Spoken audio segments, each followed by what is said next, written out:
दृश्य एक। रिहर्सल का कमरा और घर। पढ़ लिया नया नाटक? कैसा लगा?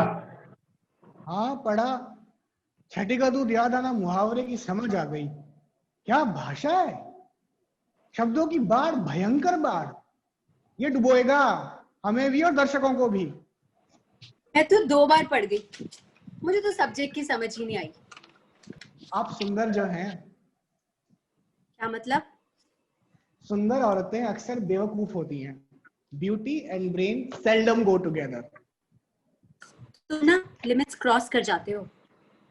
अरे लिमिट्स तो भगवान ने क्रॉस कर दी आपको बनाने में। भाई सब्जेक्ट हमें पसंद आए ना आए क्या फर्क पड़ता है। डायरेक्टर को नाटक पसंद आ गया, किस्सा खत्म। हम तो खिलौने हैं, खिलौने। कौल साहब आएंगे, चाबी भरेंगे, हम बोलना शुरू। यार महेंद्र, तू एक्टर है आलोचक? एक ही पल में या तो लेखक की हत्या या फिर सातवें आसमान पर। हाँ, मैं मानता हूं कि लेखक कुछ जरूरत से ज्यादा आदर्शवादी है, लेकिन कुछ है जरूर इस नाटक में। क्या है? पता नहीं, अभी समझ नहीं आया। कभी आएगा भी नहीं। अरे लग गया जमाना आदर्शवाद का। तो इस नाटक के सारे पात्र कितने कटिबद्ध है, प्राण जाए पर वचन न जाए। लेकिन तू चिंता मत कर, तू कौल साहब की ना ऐसी चमचेबाजी जारी रख। तेरे को तो वो अच्छा रोल देंगे ही। महेंद्र, तुम कभी कभी बहुत कमीने हो जाते हो। कभी ना हूं तभी तो थिएटर करता हूं। घर वालों से हमको गालियां पड़ती ही हैं। अगर ये नाटक हुआ तो दर्शकों से भी पड़ेगी गालियां, लिख कर दे दूंगा। हो तो रजत जी नहीं आए अभी तक, देखें वो क्या कहते हैं। अरे आएंगे आएंगे, आराम से आएंगे। तुझे नहीं पता कौल साहब ने उनको हीरो बना दिया है। स्टेज पर दहाड़ता हुआ रजत और तालियां ठोकते हुए दर्शक। आएंगे, आराम से आएंगे। उसको ये नाटक बड़ा पसंद आया होगा। हर पेज पर प्रवचन देता हुआ नायक। लेकिन एक्टर तो अच्छे हैं रजत जी। हाँ हाँ बहुत अच्छे हैं। हम रंग के रसिया तो 5 साल से झक मार रहे हैं, है ना। कभी संतरी और कभी बहुत हुआ तो मंत्री। और सुन, तू रजत जी ये सब जाप करना बंद कर दे, ठीक है। तू तो उनके एब्सेंस में भी भक्ति भाव से इतना विभोर रहता है। रजत जी दिलवा दूं मारा तेरे को, है। घर जाकर जाप कर लिया कर। रजत जी एमएलए जी, रजत जी एमएलए जी। आज कुछ अधिक कटु हो रही हो गांधारी। आइए रजत जी, कैसा लगा नाटक आपको? अब मरवाएगा, हर हालत में मरवाएगा। क्या भाषा है, लेखककार को बोलने की बीमारी है। हैमलेट भी कब्र में करवटें बदलेगा। फिर कौन साहब क्यों करना चाहते हैं नाटक? दया आ गई है उनको लेखक पर। बता रहे थे बेचारे ने आज तक 10 नाटक लिखे हैं, एक भी स्टेज नहीं हुआ। लेकिन क्यों नहीं दया आती उनको हम पर, हमारे दर्शकों पर? आप बात करेंगे उनसे?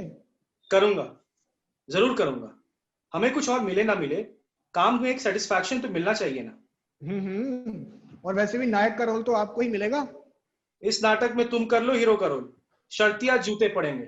नायक बन जूते खा। नाटक के डायरेक्टर बद्री कौल का प्रवेश।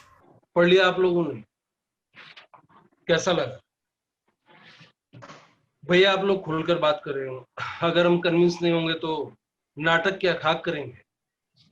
सर भाषा बहुत कठिन है। आदर्श ही आदर्श, सारे पात्र अपने अपने आदर्श का ढोल बजा रहे हैं। सर नायक की स्पीचें बहुत लंबी हैं। तुम कब डरने लगे लंबी स्पीचों से? कई बार पहला रिएक्शन हमेशा नेगेटिव। जानते हो वेटिंग फॉर गॉडो का पहला हिट कहां हुआ था? अमेरिका की एक जेल में, जब कैदियों के सामने पहली बार स्टेज किया गया था। ये नाटक भी हमें किसी जेल में ही करना पड़ेगा। बीच में उठकर जाने की कोई हिम्मत तो नहीं करेगा। सर, रजत जी बता रहे थे कि आपको लेखक पर दया आ गई। वो 10 नाटक लिख चुके हैं और अभी तक एक भी स्टेज नहीं हुआ। सर, क्यों नहीं आती आपको दया हम पर? ये किन घोर अपराधों की सजा दे रहे हैं हमें। सर प्लीज कोई और नाटक चुन ले। है तो लाओ। कहाँ लिखे जा रहे हैं तुम नाटक? अपनी अपनी राजनीति की रंडी बन गए लेखक। हाथ में कलम नहीं है, लाठी है लाठी। बस हाथ कर ले जाते हैं अपने सारे पात्रों को फटे पार्टी झंडे के नीचे। या फिर दूसरी तरीके के नाटक करने। इंडस्ट्री खुल गई है रामायण महाभारत की। लिखिए, आप मिथ पर लिखें, जरूर लिखें, लेकिन उसे आज के जीवन से जोड़ें। मिथ को मेटाफोर बनाएं, लेकिन नहीं, हमारे यहाँ के लेखकों को दौरा पड़ता है, दौरा। पहले कबीर का पड़ता था और अब कर्ण का। I can never stay such place of false mythical values. Sir वैसे नाटकों में ना राजनीति नहीं होनी चाहिए। हो, जरूर हो, लेकिन बांस पर टके हुए झंडे वाली राजनीति नहीं, जीवन से जुड़ी पॉलिटिक्स। अब नहीं सहेंगे लोग आपके गड़े गड़ाए नारों से निकलती हुई राजनीति। अब लोग समझदार हो गए, सरकारें उखाड़ फेंकते हैं कि नाटक की क्या औकात है। छोड़ो, हम अपने नाटक की बात करते हैं। रजत, तुम पढ़ोगे स्पीच का आखिरी वाला हिस्सा? जी सर। एक जातक कथा सुनाऊं आपको। भगवान बुद्ध प्रवचन दे रहे थे कि कर्मों के फल से कोई नहीं बच सकता, कभी नहीं बच सकता। तभी पहुंची वहां एक मां अपने गोद में लिए एक मृत शिशु। विलाप करती मां ने भगवान बुद्ध से पूछा, हे भगवान, मेरे बेटे ने अपने 2 दिन के जीवन काल में ऐसे कौन से पाप किए, ऐसे कौन से कर्म किए कि उसे मिला है मृत्यु दंड? आप भगवान हैं तो कर दे जीवित मेरे पुत्र को। एक मां का संताप तो भगवान भी नहीं सह सकते। उनकी आंखों में आंसू और होठों पर शीतल मुस्कान। बोले, जाओ मां, उस घर के चूल्हे से एक चुटकी राख ले आओ जहां आज तक कोई न मरा हो। कर दूंगा जीवित मैं तुम्हारे पुत्र को। नाटक के लेखककार श्री नवीन वर्मा का प्रवेश। नवीन जी, आइए सर, आइए। आप हैं नवीन वर्मा जी, हमारे इस नाटक के लेखक। नमस्कार, आओ। नमस्कार। नमस्कार। पता चला है आप मेरा नाटक कर रहे हैं। मन किया अपनी आंखों से देख लूं अपने नाटक की रिहर्सल। चला आया आपके शहर में डॉक्टर के रोकने के बावजूद। कैसा लगा आप सबको मेरा नाटक?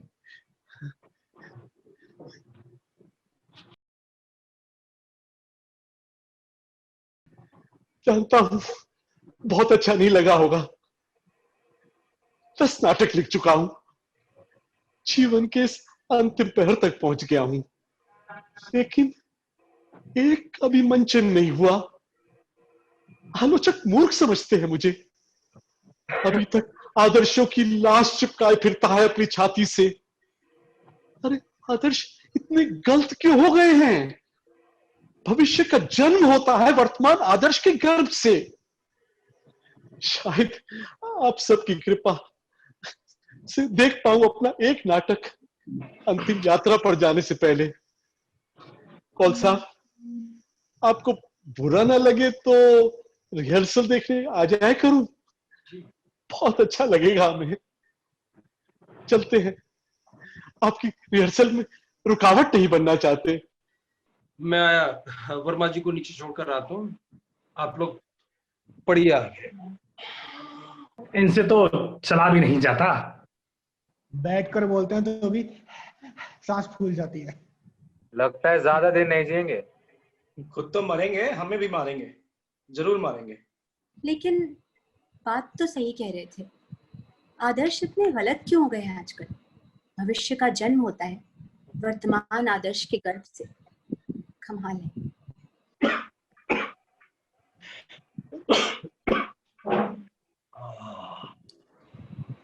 सांस फूल गए उनकी सीढ़ियां उतरते हुए। He should not have left his town. देख लिया आप लोगों ने, देख लिया अपनी आंखों से कैसे आलोचक करते हैं हत्या एक राइटर की जो उनकी गैंग की मेंबर नहीं होता। 77 साल उम्र हो गई है नवीन जी की, लेकिन आज तक किसी ने उनको नोटिस नहीं किया। एक लाइन तक नहीं लिखी उनके काम के बारे में, क्योंकि उन्होंने कभी सीढ़ी नहीं पकड़ी किसी बात की। हमेशा किसी भी किताब को बहुत सिंपैथी के साथ अप्रोच करना चाहिए। एक हिस्सा और पढ़कर देखते हैं। कांता, तुम पढ़ो लाइन जिसमें पत्नी गुस्सा खा रही है अपने आदर्शवादी पति से, जो अपने नाटकों के द्वारा समाज को बदलना चाहता है। जी, कर दो बंद हम सबको अपने इन आदर्शों की काल कोठरी में। एक निश्चित मृत्यु से पहले का आखिरी कमरा। तुम्हारे आदर्श हम सबका बलिदान करवा कर कांता कांता कांता, तुम एक प्रेमिका की तरह पढ़ रही हो, भाई एक पत्नी की तरह पढ़ो। एक ऐसी पत्नी जिसे पारिवारिक भूख ने इतना भयानक बना दिया है कि थिएटर उसकी सौत है, सौत। वो अपने पति से इतनी नफरत नहीं करती जितने की थिएटर से करती है। Theatre is her enemy number 1। Sir Kanta ji को क्या पता पत्नी कैसे बोलती है, बेचारे की शादी नहीं हुई ना अब तक। तो तुम बता दो, तुम्हारी तो हो चुकी है ना। भाई हम नहीं बता सकते, हमारा अपनी पत्नी से झगड़ा होता ही नहीं है। अरे झूठ, बिल्कुल झूठ। बीवी और लड़ाई ना करे, बिल्कुल झूठ भाई भाई। अरे भाई हमें परफेक्ट अंडरस्टैंडिंग है। बड़े बड़े फैसले मैं लेता हूँ, छोटे मोटे फैसले वो ले लेती है। कौन से फैसले? भारत पाकिस्तान का मुद्दा किस तरह सुलझाया जाए, अयोध्या में राम जन्मभूमि का मुद्दा किस तरह सुलझाया जाए, महंगाई कैसे कम हो, ये बड़े बड़े फैसले मैं लेता हूँ। और छोटे मोटे फैसले जैसे रंगीन टीवी कब आएगा, वो बच्चों को स्कूल में कब दाखिल कराएंगे, रिश्तेदारों के घर कब जाएंगे, ये छोटे मोटे फैसले वो ले लेती है। बस कैसे होगी लड़ाई। अरे राजीव, देखो तो सबकी लाइट गई है या बस हमारा ही फ्यूज उड़ा? सर हम थिएटर वालों का फ्यूज तो हमेशा उड़ा ही रहता है। Be serious for a change. इस नाटक में जोकर का कोई रोल नहीं है। जाओ देखो, कोई कैंडल वैंडल देख कर आओ। यस सर, भारत सरकार की तरह गया और भारत सरकार की तरह आया। दृश्य 2। रजत का घर। सिर झुकाए कुर्सी पर बैठा, गुस्से में तमतमाई सामने खड़ी पत्नी, एकदम गुस्से में। मार दो भूखा हम सबको कला के नाम पर, करते रहो अपना थिएटर। और कुछ नहीं तो एक लंबी रस्सी ला दो, 4 लोगों को मारने के लिए एक लंबी रस्सी। हर रोज की भूख से तो लंबी रस्सी सस्ती भी है और सुखद भी। मीना, धीरे बोलो, सब लोग जाग जाएंगे। जाग जाएंगे? अरे सोया ही कौन है कि जाग जाएगा? सुना है कभी कि भूखे पेट किसी को नींद आती हो? भगवान के लिए महीने का आखिरी दिन तो याद रखा होता, चावल लाने का वचन तो निभा लिया होता। बर्तन मांजने वाली माई से लिए पैसे और लाई हूं चावल। न माई पर आई है और न पैसा मांगना नई बात। उधार लिए हैं तो लौटा देंगे, इसमें गुस्सा खाने की क्या जरूरत है? मेरी गैरत, मेरी इज्जत, मेरा आत्मसम्मान, अब रोटी के लिए नौकरों से पैसे मांगूंगी? नौकरों से? किसी अमीर से मांगती तो पद्मश्री नहीं मिल जाता। लिए हैं तो लौटा देंगे। तुम्हें रत्ती भर शर्म नहीं आती? इतने बड़े अभिनेता, थिएटर के ठेकेदार रजत साहब की बीवी और नौकरों से पैसे मांगे। अरे खिला नहीं सकते थे तो क्यों की थी शादी? शादी इसलिए की थी कि तुम भी मुझसे शादी करना चाहती थी। कोई भगा कर नहीं लाया। पूरे 7 फेरे लिए हैं, 7। तुम भगा लाते और मुझे? कहीं पृथ्वीराज चौहान का कोई डायलॉग तो नहीं याद आ गया? मुझसे तो मेरी छोटी बहन से आनी निकली। माँ बाप की मर्जी से शादी की, राज कर रही है राज। पता है माँ ने क्या कहा था जब तुमसे शादी की जिद की थी? सयाना कौवा हमेशा गंदगी पर रहता है। जरूर कर रही होगी राज, मिलिट्री जी से शादी करके बिस्तर में भी परेड करती होगी। यार ठंडी हो जा, बहन को क्यों खींच रही है इस मैदान जंग में? जिंदगी कोई नाटक नहीं है जिसकी लाइनें हिसाब किताब से बोली जाए एक सिलसिले में। लेकिन तुम कैसे समझोगे ये बात? न तुम्हारा जीवन अपना, न तुम्हारी भाषा अपनी। मांगी हुई जिंदगी जीतो, फिर क्यों नहीं बोलोगे मांगे हुए संवाद? सच कोई नाटक नहीं है, कोई स्टेज नहीं है जो बदल जाए तुम्हारे चाहने से। सच सच शादी है, सच है परिवार, और सच है मीना माई से उधार मांगती मीना, अंधेरों में जीती मीना। इतनी ही परम ज्ञानी थी, सच का इतना गहरा ज्ञान था तो नहीं करनी थी शादी मुझसे। सच तब केवल देर तक सीमित था। आयु के उस दौर में लड़कियों को तकिए से लिपट कर सोने में भी आनंद आता है। उस उम्र में लड़कियां दिमाग से नहीं सोचती, शरीर से सोचती है, केवल शरीर से। शरीर के कुछ मिनटों का आनंद बन जाता है उनके लिए जीवन का अंतिम आनंद, और तब रोती रहती है सारी जिंदगी। ठीक मांगने के लिए हमेशा उठे हाथों वाली कमीनी जिंदगी। और प्रेम, नौकरी तो मैं शादी से पहले भी नहीं करता था। मत बोलो ये शब्द प्रेम, गाली है, गलीज गाली। सिनेमा हॉल के अंधेरे में तुम्हारा हाथ पकड़ना मेरे लिए प्रेम था, पार्कों में मिलना मेरे लिए प्रेम था, तुम्हारे किसी दोस्त के बिस्तर में तुमसे लिपट कर लेटना मेरे लिए प्रेम था। Do not utter this word. I just hate it. Just hate it. 10 साल में जितनी बार तुम्हारे साथ सोई ना, दूसरे मर्दों के साथ सोई होती तो अपनी कोठी होती, अपनी कार होती। जानते हो अर्थ एक आदमी से प्रेम का? किराए का मकान और बदबू भरी जिंदगी। Love is a bloody misunderstanding between two fools. Don't be vulgar. कोई अंतर नहीं तुम्हारे लिए वैश्य और पत्नी में। है, अंतर है, बिल्कुल है। पत्नी के पास लाइसेंस है एक आदमी के साथ सोने का, और फिर वो बन जाती है घर में धोबिन, सफाई करने वाली माई, रोटी पकाने वाली नौकरानी और बच्चे पैदा करने वाली मशीन। और वेश्या वेश्या मटकती फिरती है 5 स्टार होटलों में। मत करो बार बार शादी की बात। अब ब्लडी लाइसेंस प्रोस्टिट्यूशन। पैसे हैं, सिगरेट खत्म हो गई है। तुम कमाल हो, भूल गए अगली लाइन और याद आ गई सिगरेट। कैसे मर्द हो तुम कि गुस्सा भी नहीं आता, मार भी नहीं सकते मुझे। ठीक ही कहते हैं लोग, औरतों की कमाई पर जीने वाले मर्द की आत्मा नपुंसक हो जाती है। एक भड़वा, एक पिंप। पापा, नया नाटक शुरू हो गया। मुझे मुझे रिहर्सल में क्यों नहीं ले गए? अरे नहीं बेटा, कॉल अंकल ने अभी रिहर्सल शुरू नहीं की, कल होगी, साथ ले चलूंगा। प्रॉमिस पापा, लेकिन आप दुर्योधन का रोल मत करना, लड़के मुझे बाद में छेड़ते हैं। अरे बेटा, तुम्हारे पापा क्या करेंगे दुर्योधन का रोल? उनके लिए देने के लिए सुई की नोक तो है नहीं, 5 गांव तो दूर की बात है। अरे ऐसा थोड़ी बोलते हैं मम्मी। पापा, आप बोल कर दिखाओ। चलो, क्यों दो। अच्छा पापा, युद्ध से। अरे बाबा, पापा नहीं, दुर्योधन। अच्छा, दुर्योधन। और कुछ नहीं दे सकते तो पांडवों को 5 गांव ही दे दो, युद्ध से डरो। अरे पापा, लाइट आ गई। लो बेटा, लाइट आ गई।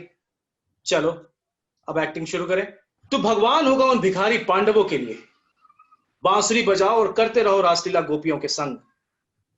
डर से गए युद्ध के नाम से, उठाई है कभी तलवार, पता है इसका वजन, सुई के नोक के बराबर भी जमीन नहीं दूंगा। मत रोको अपने सड़े हुए सपने मेरे बेटे के दिल में। क्या इससे भी अभिनेता बनाना चाहते हो? न चैन से जिए न चैन से जीने दे। चैनपुर की दास्तान। पापा, चैनपुर की दास्तान का सीन करके दिखाओ ना, जब आदमी पेड़ बन जाता है। भाई वो सीन नहीं हो सकता, मैं कहानी सुनाऊंगा तो उछलेगा कौन? 2-3 आदमी तो चाहिए ना। मम्मी, आप करो ना उछलने वाला सीन मेरे साथ। ना ना ना ना बाबा ना, मुझे नहीं आती एक्टिंग। मान जाओ यार, अंगद के लिए मान जाओ। अच्छा ठीक है। हम शाम को बाग में घूम रहे थे। अच्छा अच्छा। पेड़ से एक खत गिरा। अच्छा अच्छा।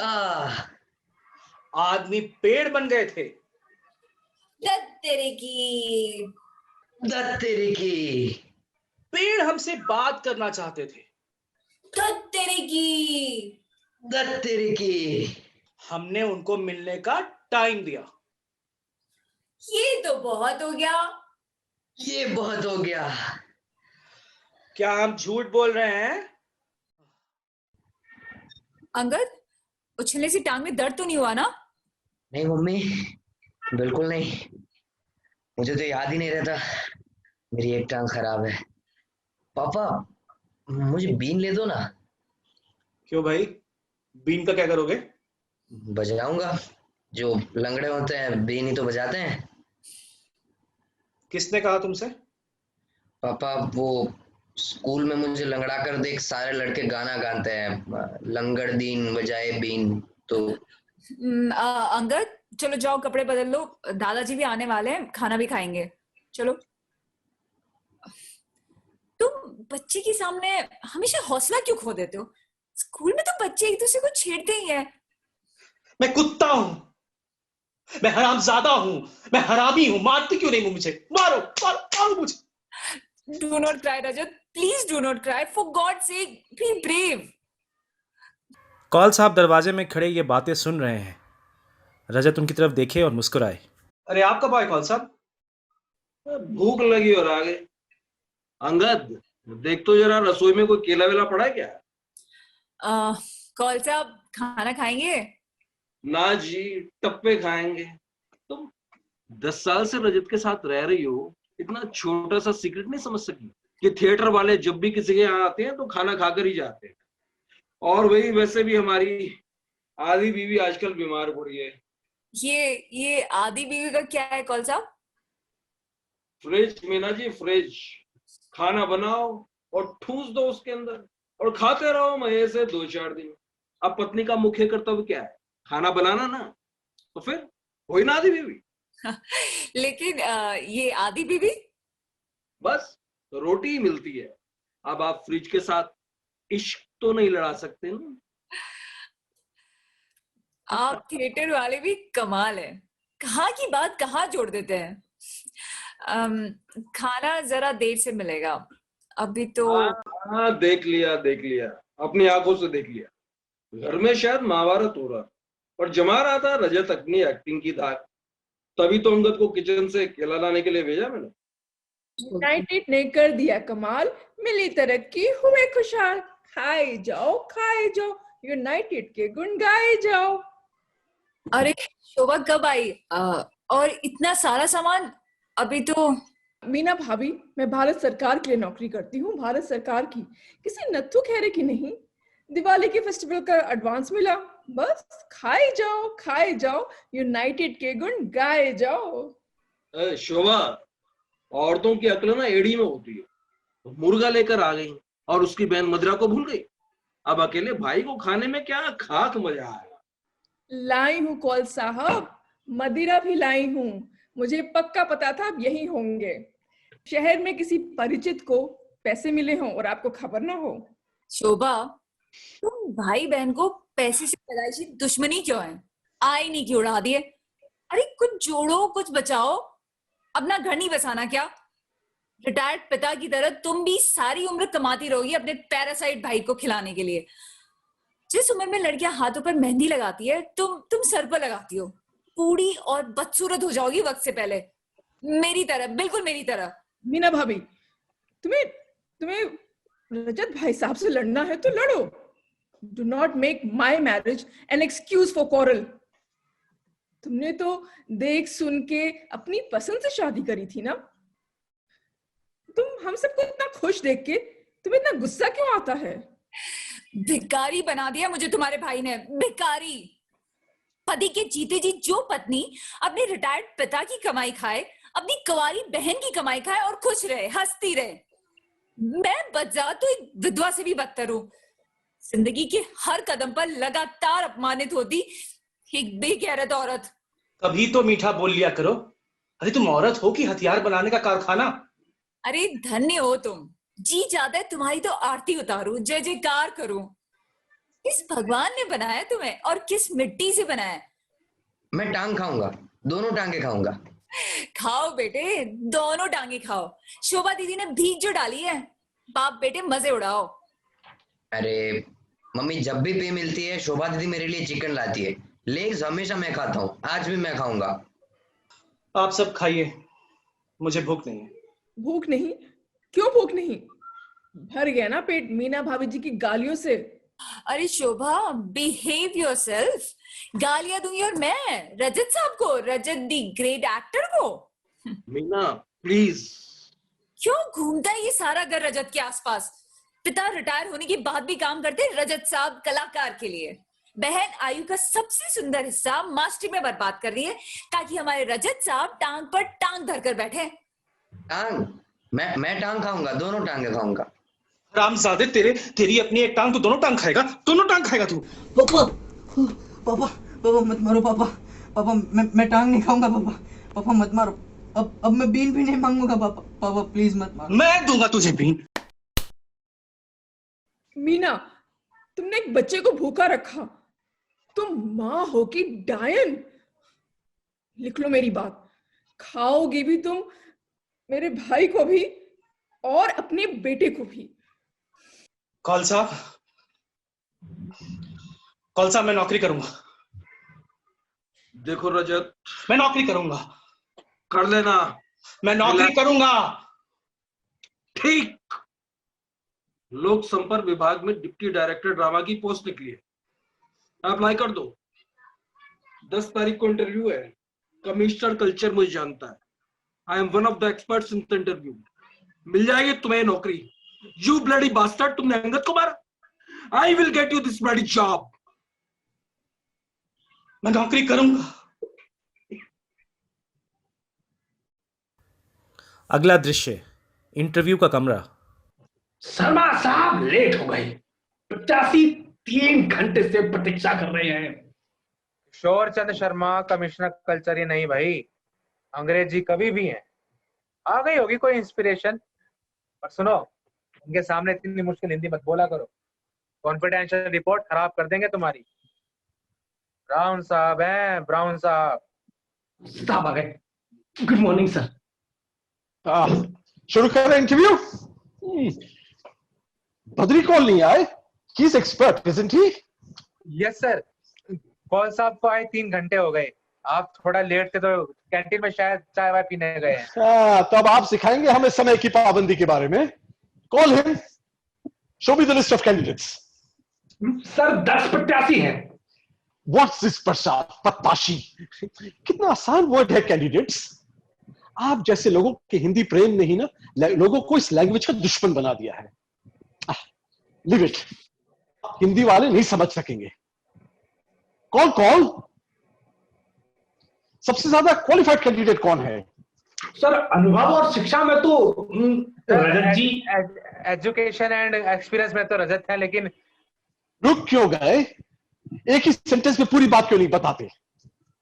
सर एक्चुअली बात क्या है कि एजुकेशन मिनिस्टर का फोन आया था वसुंधरा के लिए। मुझे भी आया था, लेकिन we will select the best candidate. आइए कौल साहब, आइए बैठिए। नमस्कार जी। अरे बहुत कम रेम्यूनरेशन दिया जाता है आपको, आप एक्सपर्ट्स को। हमने 200 से 500 करवा दिया। शर्मा साहब, आप तो अंदाता है हम कलाकारों के। आपकी छेड़छाड़ की आदत नहीं गई भाई। हम क्या है आप लोगों के बिना? नथिंग। आप लोगों ने ही देश के कल्चर को अलाइव रखा है। काश थोड़े से और आईएएस अफसर कल्चर प्रेमी हो जाए, मिरेकल हो जाए, मिरेकल। याद है आपको राजधानी में जब हमने कल्चर फेस्टिवल करवाया था, खुद लेट प्राइम मिनिस्टर ने कहा था काश शर्मा जैसे कुछ और अफसर। छोड़िए साहब, why live in impossible dreams. बुलाइए पहले कैंडिडेट को बुलाइए। Good morning sir. Good morning everyone. Good morning. Please be seated. Thank you sir.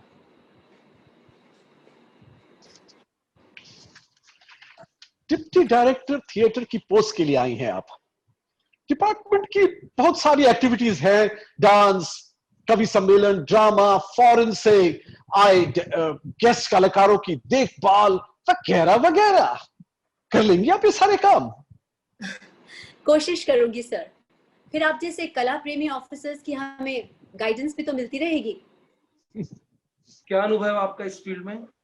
Sir मैं फेस्टिवल्स ऑफ इंडिया में इंग्लैंड, फ्रांस, जर्मनी जा चुकी हूँ। Now I have a wider experience of the world of art. और क्या भूमिका रही है आपकी इन फेस्टिवल्स में? रंगारंग कार्यक्रम। मतलब? रंगारंग कार्यक्रम means रंगारंग कार्यक्रम, dance, music, bhangra, लोकगीत, etc. etc. So you know what? I could really entertain the people. Yes, I am sure you could. कुछ क्रिटिक्स कहते हैं कि हमारा देश गरीब है, ये फेस्टिवल्स बंद कर देने चाहिए। What do you think?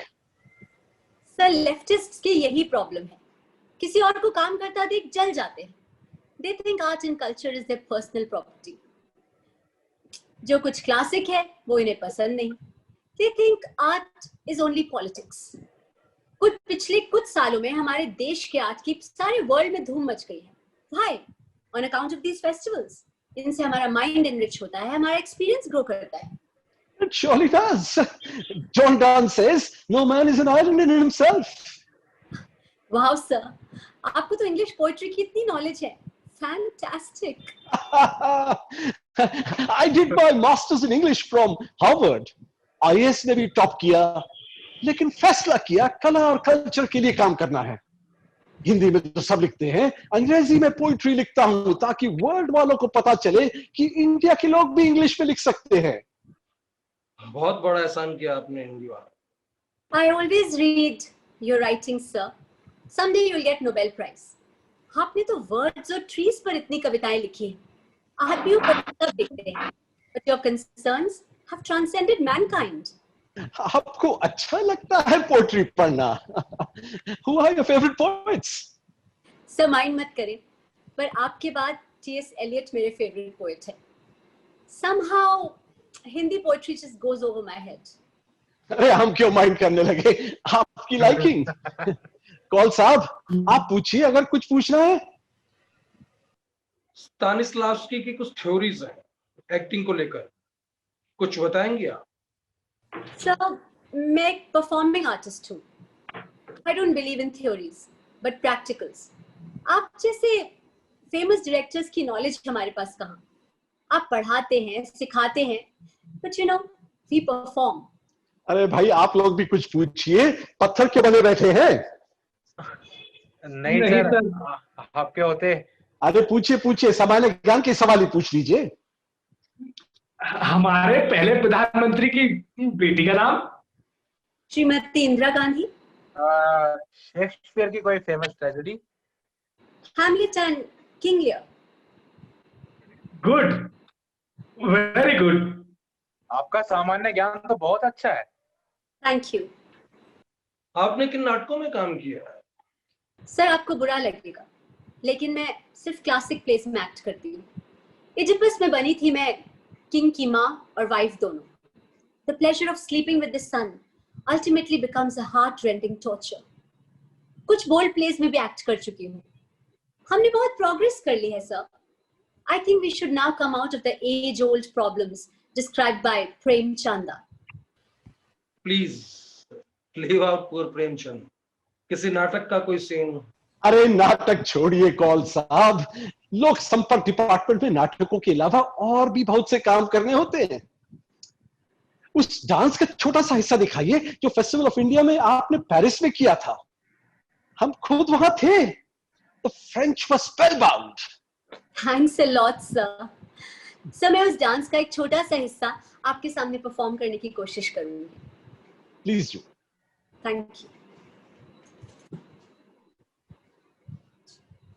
Sir if you allow.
You're really good.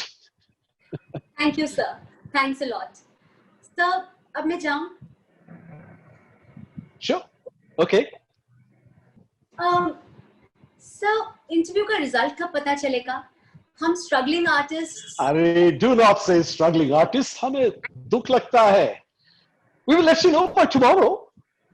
Thank you sir, thank you everyone. अच्छी है, बहुत अच्छी है। बुलाइए अगला कैंडिडेट, बुलाइए। सर, नेक्स्ट कैंडिडेट रजत। शर्मा साहब, रजत पिछले 10 सालों से थिएटर का और वो बहुत ही अच्छा एक्टर है। मेरे कई नाटकों में काम किया है उसने and more over he needs this job. आपको याद होगा पिछले साल आपने खुद अपने हाथों से उसे बेस्ट एक्टर का अवार्ड दिया था। बद्री भाई, हम तो पूरे साल पुरस्कार देते रहते हैं।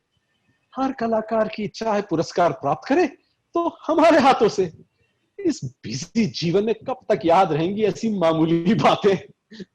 आपने पहले क्यों नहीं बताया कि आप थिएटर वालों को आर्थिक प्रॉब्लम का सामना करना पड़ रहा है? अरे, हम कोई आपके लिए ग्रांट लगवा देते। Let's see. आइए, बैठिए। आपका नाम? सर, रजत। भाई, ये तो हम भी जानते हैं। You must have a surname like all others. I am Kailash Sharma, he is Badri Kaul. ये आधा नाम क्यों? सर, आदमी आधा रह गया है आज के युग में। Moreover, I do not believe in caste system, therefore only Rajat. अच्छा, आप अंग्रेजी भी बोल लेते हैं? ग्रेट। आपने तो इतने सारे नाटकों में काम किया है, फ्री जीवन के आदी होंगे, नौकरी की क्या जरूरत पड़ गई? सर, मेरा परिवार है, उनके साथ पेट भी लगा है, उन्हें भूख लगती है सर। आप लोग ना पेट से नीचे जाते हैं ना पेट से ऊपर। आदमी में मन है, माइंड है, आत्मा है। Beauty of the unknown and the unseen and it's relentless search should be of vital concerns of an artist. T.S. Eliot has said, the man who suffers and the artist who creates is differentiated. भूल जाते हैं हम अपने दूसरों के दुख, तब करते हैं किसी कला, कविता या क्लासिक कृति की रचना। यस सर, लेकिन किसी भिखारी से चांद की बातें तो नहीं कर सकते। किसी भूखे बच्चे को परियों की कहानी सुनाकर रोज भूखे पेट सुला तो नहीं सकते। सौंदर्य, beauty should be the concern of every artistic mind. लेकिन इन सब की बारी आएगी सर भरे पेट के बाद, भरे पेट के बाद। आपने आषाढ़ का एक दिन में एक्टिंग नहीं की आज तक? नाटक पसंद नहीं आया होगा आपको। बारिश की पहली बूंद से पैदा हुआ पेन ले जाता है कालिदास पास्ट की पेनफुल यात्रा पर। सर, आषाढ़ का एक दिन महान है सर, लेकिन विरह व्यथा के अलावा कुछ और भी दुख हैं इस जमाने में। Those are important concerns for us. Do not try to overawe or impress me with your English. आपको Waiting for Godot भी पसंद नहीं होगा? Waiting for Godot इस सदी का सबसे बड़ा रूपक मेटाफर है। एक अर्थहीन जीवन और कुछ अच्छा घटने की प्रतीक्षा में खड़ा आदमी। लेकिन हमारे देश की समस्या एलियनेशन या अर्थहीन जीवन नहीं, भूख है, महंगाई है। शुक्र है आपने नाटक पढ़ने की कृपा तो की। गोदो की स्पेलिंग बताइए। Godot। टी है तो बोलिए टी। सर, टी साइलेंट है, लेकिन क्यों साइलेंट है? सर, पता नहीं। हम बताते हैं आपको। खुद मिले थे बेकेट से पेरिस में। जब दिल्ली में फेस्टिवल था तो इंडिया आने के लिए उनको इनवाइट करने गए थे। हमारा देश का बैड लक, बीमार थे, आ नहीं पाए। सर पटक लिया क्रिटिक्स ने कि गोदो नाम कहां से आया। हमने पूछा उनसे, बेकेट ने खुद बताया, उन दिनों में एक जॉकी था पेरिस में जिसका नाम गोदो था। Do you know what a jockey is? अरे, घुड़दौड़ में जो हिस्सा लेने वाला घुड़सवार। एक एक्टर को थीम की, सेंस ऑफ हिस्ट्री की नॉलेज नहीं होगी तो खाक करेगा जस्टिस नाटक के साथ। He should have a critical sense also. आप ठीक कहते हैं सर। आप लोगों ने कि नाटक आज तक किसी स्टेट ने स्पॉन्सर नहीं किए, 2-3 बार स्टेज होते हैं आपके आलोचकों की हाय तौबा के बावजूद। वाई? आखिर क्यों? पता नहीं सर। हम बताते हैं भाई, दर्शक और थिएटर के बीच लगातार लाइव कांटेक्ट होना चाहिए। फोक थिएटर करिए, लोगों से जुड़िए। यूरोप का रियलिज्म ठीक है लेकिन अपनी जगह, अपनी कल्चर और ट्रेडिशन से कट जाएंगे तो दर्शकों को खाक भाएंगे। एक्सपेरिमेंट्स हो जरूर हो, लेकिन फोक थिएटर को आज की सेंसिबिलिटी से जोड़कर। क्या नाम था उस डायरेक्टर का जिसने किंग लियर, छाओ फ्रैंक आर्ट भी किया था? याद नहीं आ रहा, लेकिन माइलस्टोन बन गया था थिएटर में। महान है सर, महान, शेक्सपियर से भी महान, जिसे पता ही नहीं था कि किंग लियर फोक ट्रेडिशन में भी किया जा सकता है। आप कुछ पूछिए कौल साहब इनसे। नहीं सर, मुझे कुछ नहीं पूछना है। रजत रजत सचमुच में बहुत ही अच्छा एक्टर है। उसने मेरे साथ कई नाटकों में काम किया है। He's such a good actor. He must be, if you say so. But an actor can never be a responsible officer. अरे आप लोग कुछ पूछिए, कुछ सामान्य ज्ञान के ही प्रश्न पूछिए। मार्क्स के पिता का नाम? पता नहीं सर। भगवत की माँ का नाम? पता नहीं सर। इतने ग्रेट एक्टर और आपको कुछ पता नहीं?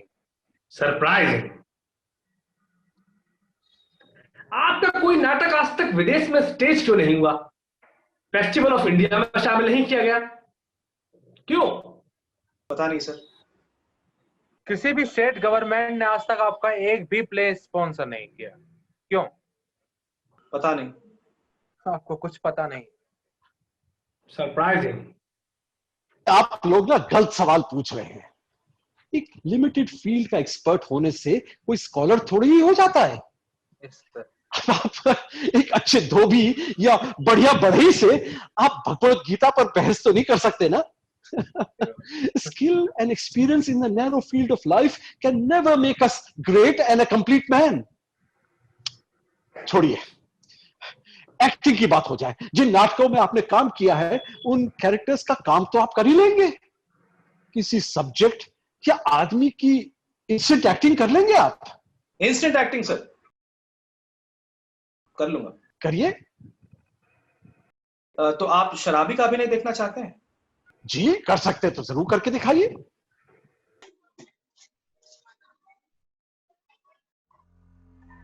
आप महान है सर, एकदम महान। जानते हैं क्यों? क्योंकि आपके नाम के साथ लगे हैं 3 जादू अक्षर, IAS, मैजिक लेटर्स। हर वक्त आपकी महानता के चर्चे। आप 40 के हुए तो पत्रिकाओं से विशेषांक, आप 50 के हुए तो पत्रिकाओं में हाहाकार। आप महान है सर, एकदम महान। कौन है कोई दूसरा आपके अतिरिक्त जिसे इतनी चिंता लगी है कला और संस्कृति की? लगा दी है आपने पुरस्कारों की बरसात और बना दिया है आपने कलाकारों को कुत्ता, मालिक का कुत्ता, पुचकारने पे भी दुम हिलाता कुत्ता, ठोकर खाने में भी दुम हिलाता कुत्ता। अगर हाथ नहीं चढ़े आपके तो हम थिएटर वाले, क्योंकि बहुत सख्त हड्डी के बने होते हैं हम हरामी थिएटर वाले। बताओ मैं क्यों नहीं मिलते हम जैसे लोगों को सरकारी स्पॉन्सर्ड शोज? क्योंकि नहीं आता हमें आला अफसरों के तलवे चाटना।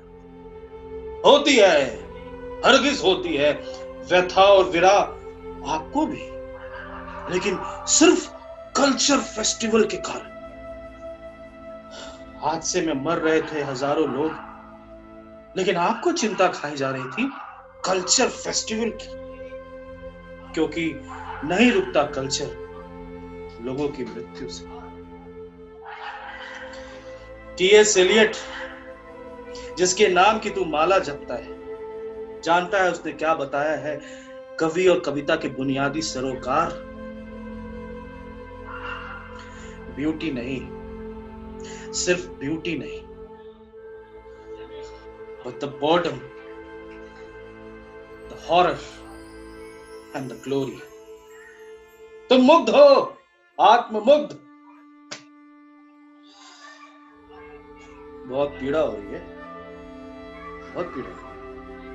तेल और चटाई हमेशा अपने पास रखना चाहिए अगर ऐसा शौक हो। कला के कंजर, तेरे हगने में कला है कला, तेरे मूतने में कला है कला। चुप क्यों है? क्यों है चुप? बताओ मैं। जैसे इस वक्त तू साइलेंट है, वैसे ही गोदों में टी साइलेंट है, समझा? Throw him out! शर्मा साहब प्लीज प्लीज छोड़िए उसे, माफ कर दीजिए। कौन? शर्मा साहब आप मेरी बात सुनिए। आप सर आप अब नाराज मत होइए, मैं उसे समझाता हूँ, मैं उसकी तरफ से सॉरी बोलता हूँ सर। बाहर निकालो साले को। कॉल रजत को घसीट कर कमरे से बाहर ले जाता है। अगला दृश्य, रिहर्सल का कमरा। भाभी क्या है डिब्बों में? अच्छा खीर पूड़ियां लाई होंगी। हाँ, रजत साहब के डिप्टी डायरेक्टर बनने की एडवांस पार्टी खोलूं? हो जाए पार्टी शुरू। रोटी लाई हूं आपके महान अभिनेता के लिए। इंटरव्यू के लिए गए थे जनाब, पर्स घर भूले, सारा दिन भूखे रहे होंगे। पता था यहीं पहुंचेंगे अपने मंदिर में। पर पैसे तो बिल्कुल भी नहीं थे उनकी जेब में, और इंटरव्यू की जगह तो यहाँ से 8-10 किलोमीटर दूर है, तो फिर तो पैदल आ रहे होंगे। महेंद्र अंकल, पापा अफसर बनेंगे तो कार मिलेगी ना उन्हें? हाँ प्यारे, कार और कोठी दोनों। अब अंगद साहब लोकल बस पे स्कूल नहीं जाएंगे, कार में जाएंगे, पापा के गुन गाएंगे। अंकल कल आपने टीवी देखी? ना प्यारे, कल हम तेरी आंटी की चमचाबाजी कर रहे थे, उनको ना फिल्म दिखाने लगे थे। तू वो सब छोड़, तू बता क्या देखा दूरदर्शन पे? जयपुर के अस्पताल का प्रोग्राम दिखाया था। डॉक्टर ने लकड़ी का पैर बनाया है, जयपुर फुट। बता रहे थे इसे लगाने से लंगड़े ठीक हो जाते हैं। बहुत कीमती होगा। कितना महंगा होगा? मेरे पीछे सब बोलो। इस नाटक से जितने पैसे आएंगे, इस नाटक से जितने पैसे आएंगे, अंगद के लिए जयपुर से फुट लाएंगे। अंगद के लिए जयपुर से फुट लाएंगे। आप बहुत अच्छी एक्टिंग करते हो अंकल। अंगद एक्टिंग नहीं, शपथ लिया शपथ, मैं लाऊंगा तेरे लिए। अरे रुको, 1 मिनट तो रुको, दाल सब्जी निकालने दो। दो दो, भूख लग रही है, वो दो ना। दाल दाल दो, भूख लग जल। और कुछ? आराम से खाओ, पीछे चोट तो नहीं लगे ना? हमेशा गले में रोटी फंस जाती है। भूख लग रही है भाई। पापा बहुत भूख लगी है, चाय भी नहीं पी? ना बेटे, चाय भी नहीं मिली। इंटरव्यू कैसा रहा? इंटरव्यू बहुत अच्छा। अब हम कार में स्कूल जाएंगे। अंगद, बीच में नहीं बोलते। पापा को खा लेने दो। सवेरे से एक दाना अंदर नहीं गया पेट में। जनाब ने तो नाश्ता भी नहीं किया, इंटरव्यू के लिए लेट जो हो जाएंगे।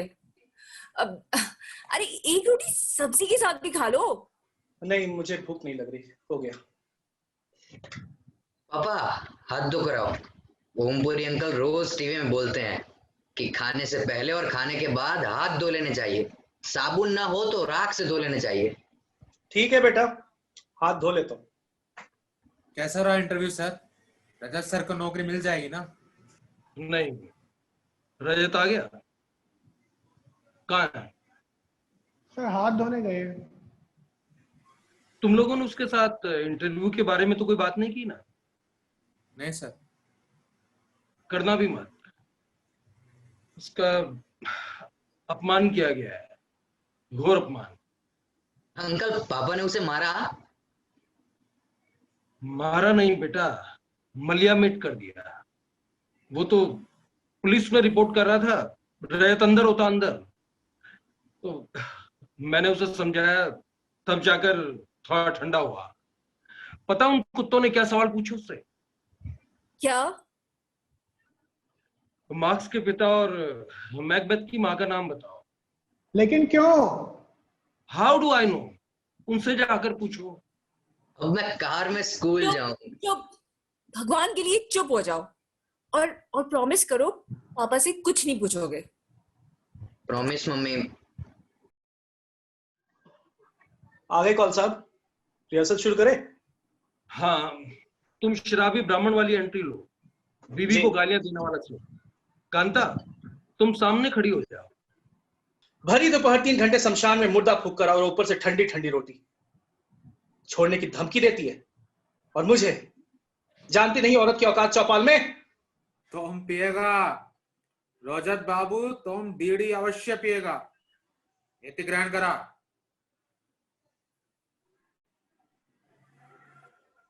रजत, अपना क्रोध नहीं जीने का मंच पर, अपना दुख नहीं जीने का, पात्र का दुख जीवो। अभिनेता का अपना कोई जीवन नहीं, कुछ भी ना।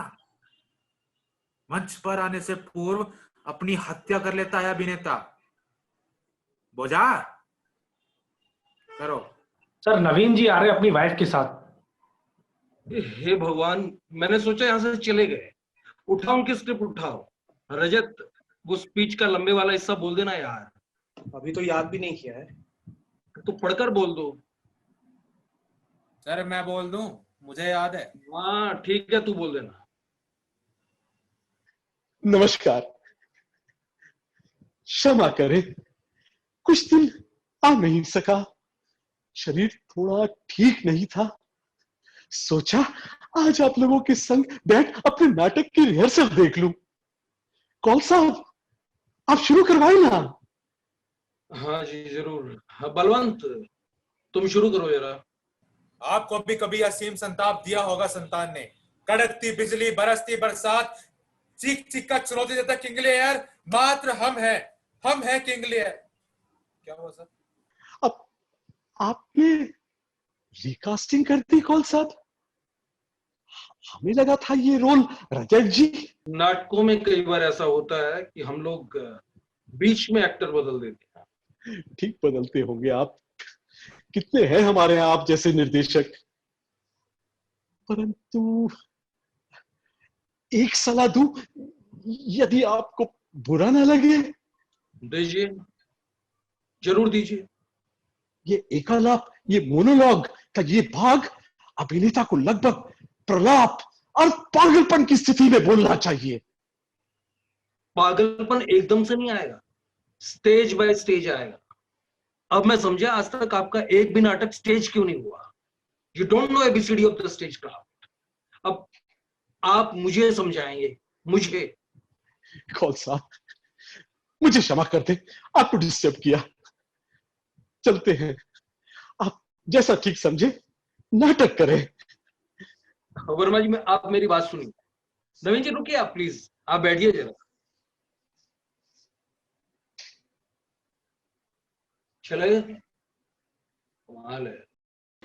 आप लोग बैठे रहिए, मैं उनकी तरफ से माफी मांगने आई हूँ।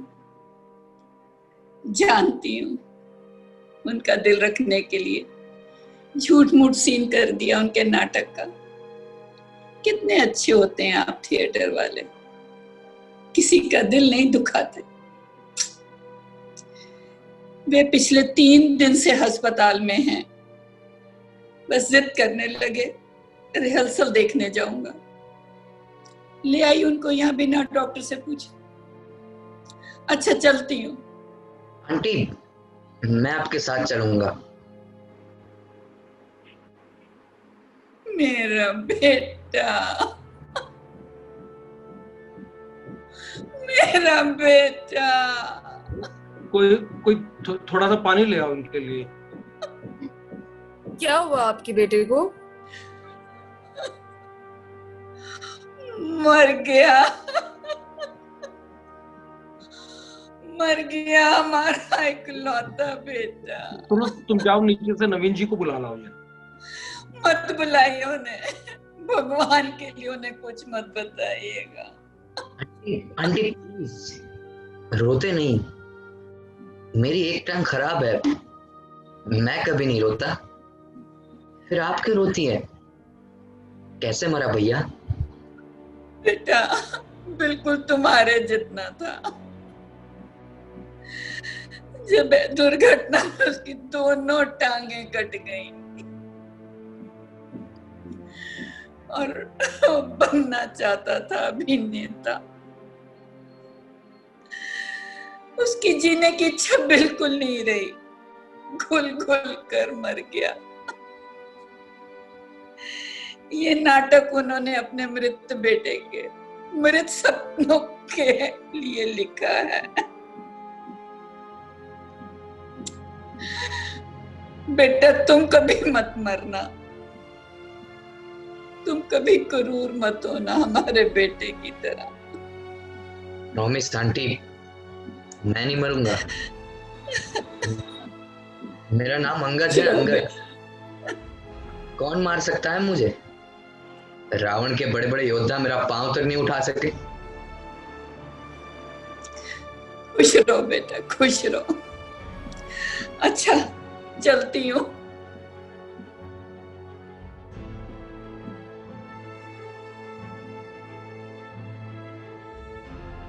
अब तो नाटक करना ही है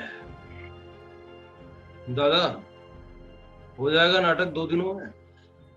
तुम्ही कर लेवे कोल बाबू, तुम्ही आवश्यक रूपे, तुम्ही थिएटर का सबसे बड़ा कुत्ता। तुम्ही कर लेवे। पिछला नाटक 4 दिन में मौदेशेष खेला, कर लेवे। लास्ट स्पीच की अंग्रेजी वाली लाइन बोलो जरा। There is a special providence in the fall of sparrow. Sir इस लाइन को हिंदी में बोल के देखें। हाँ बोलो तुम। नहीं मरती एक चिड़िया भी ईश्वर की मर्जी के बिना। नहीं, अंग्रेजी में ठीक है। स्पीच का सारा रिदम टूट जाएगा। महेंद्र तुम एंट्री लो, रजत मंच के बीच में खड़ा होगा, कांता तुम दरवाजे के दूसरी तरफ, और पैरी सर्वनाश का समाचार लेकर आएगा। सुनकर तुम बिल्कुल पत्थर बन जाओगी। क्लियर? Now start. सर भूख लगी है सर, खाना। भूख लगी है, खाओगे, गालियां खाओगे। राजीव तुम किसी को साथ ले जाओ, पैक्ड खाना लेकर आओ। ये पूरा महीना रिहर्सल करने की रईसों वाली आदतें हैं, मेरे साथ नहीं चलेंगी। पापा मैं स्कूल नहीं जाऊंगा। अच्छा ठीक है, मत जाना। अंगद तुम्हारा आफ्टरनून स्कूल है ना, मैं 5 बजे तुम्हें लेने आ जाऊंगी। नाटक तो 7 बजे शुरू होगा ना। शोभा कल तुम्हारी नई कमीज लाएगी, रेडीमेड शर्ट, नए कपड़े पहनकर नाटक देखने चलेंगे, ठीक है? अंकल मैं मेकअप रूम में आ जाऊं? अरे आ जाना यार, लेकिन अब बस बिल्कुल चुप बैठो। रजत स्पीच का वो आखिरी वाला हिस्सा बोल देना यार। एक जातक कथा सुनाऊं आपको। भगवान बुद्ध प्रवचन दे रहे थे कि कर्मों के फल से कोई नहीं। स्टॉप। जानते हो जातक कथाएं भगवान बुद्ध की एकदम शांत। Speak like a saint. तुम दुख की नदी से बाहर निकल चुके हो, सुख से मुक्त, दुख से मुक्त। आचार्य रजनीश के कैसेट सुने कभी? बिल्कुल वही आवाज चाहिए। मैं अपनी आवाज में बोल लूंगा। अरे तो बोलो ना, बोलो फिर।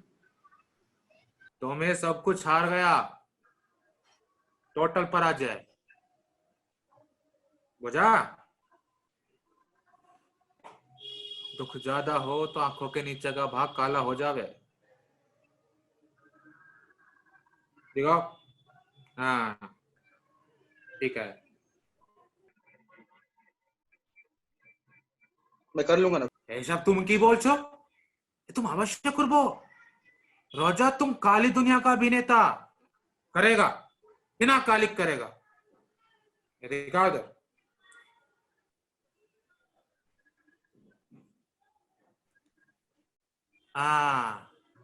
भय पाबो ना, ठीक से दम से करो, अवश्य गुर ले वो। एक लड़का था, उसकी टांगे नहीं रही और वो बनना चाहता था अभिनेता, क्योंकि नहीं रहता था वो हम 2 टांगों वाले विकलांगों के जलील जमाने में। उसका था अपना रुपहला संसार, जादू नगरी, जिसे हम कहते हैं रंगमंच। और इस मुग्ध कर देने वाले संसार में कहीं नहीं थी महंगाई की मार अथवा लाशों का अंबार। दुखों को धो देने वाली, हमारे दुखों को धो देने वाली यह जादू नगरी थी थिएटर। और इस संसार में कहीं नहीं थी नंगी राजनीति, एक लहूलुहान समाज को जन्म देती नंगी राजनीति। कला की काल कोठरी, धू धू कर जलती काल कोठरी, कर गया जो प्रवेश इसमें कभी नहीं आ सकता बाहर। एक लंबा काला कारावास, बाहर निकलने का कोई रास्ता नहीं, बिल्कुल कोई रास्ता नहीं। सूर्य की एक किरण, मात्र एक किरण के प्रवेश के लिए भी कोई द्वार नहीं। क्यों चुनते हैं हम इस काल कोठरी को अपनी इच्छा से, अपनी मुक्ति के लिए, आपकी मुक्ति के लिए? दुख, संताप, क्रोध, द्वेष, हिंसा और जो कुछ दोगला है, जो दिन रात करता है हमारी आत्मा को लहूलुहान, उसे धोकर पोंछ देने के लिए, तभी तो आते हैं हम इस माया नगरी थिएटर में, अपने आप से मुक्त होने के लिए। आपको भी कभी असीम संताप दिया होगा संतान ने, तार तार हो गए कपड़े, कड़कती बिजली, बरसती बरसात और चीख चीख कर चुनौती देता किंग लियर, हम हैं किंग लियर। देह की विशैली देहरी से निकलकर पश्चाताप की अंतिम सीमा पर खड़ा, सुलगती सलाखों से अपनी आंखें फोड़ता राजा एडिपस हम हैं राजा एडिपस। बन बन भटकते राम हम हैं, लंका के दहाड़ते रावण हम हैं, एक के बाद अपनी बहन के पुत्र के हत्यारे कंस हम हैं। एक जातक कथा सुनाऊंगा। भगवान बुद्ध प्रवचन दे रहे थे, कर्मों के फल से, पापों के फल से कोई नहीं बच सकता। तभी आई वहां एक मां, अपने गोद में लिए एक मृत शिशु। विलाप करती मां ने भगवान बुद्ध से पूछा, हे भगवान, सिर्फ 2 दिन के जीवन काल में मेरे बेटे ने ऐसे कौन से पाप किए, ऐसे कौन से कर्म किए कि उसे मिला है मृत्यु दंड? आप भगवान हैं तो कर दे जीवित मेरे बेटे को। एक मां का क्रोध तो भगवान भी नहीं सह सकते। उनकी आंखों में आंसू, होठों पर शीतल मुस्कान। भगवान बुद्ध बोले, जाओ मां, उस घर के चूल्हे से एक चुटकी राख ले आओ जहां आज तक कोई ना मरा हो। कर दूंगा जीवित में तुम्हारे पुत्र को। मां प्रसन्न, एक चुटकी राख से जीवित हो जाएगा उसका पुत्र। सदियां बीत गई। कहते हैं वो मां आज भी शहर शहर भटक रही है, द्वार द्वार दस्तक दे रही है, लेकिन नहीं मिला उसे वो घर, उस घर का चूल्हा जहां आज तक कोई ना मरा हो। नहीं देता है ये संसार एक चुटकी राख, मात्र एक चुटकी राख। एक लड़का था, उसका था अपना रुपहला संसार, जिसे हम कहते हैं रंगमंच। और इस मुग्ध कर देने वाले संसार में कहीं नहीं थी महंगाई की मार अथवा लाशों का अंबार।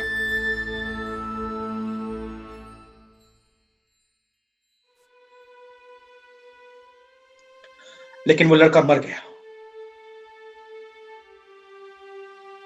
There is a special providence in the fall of a sparrow.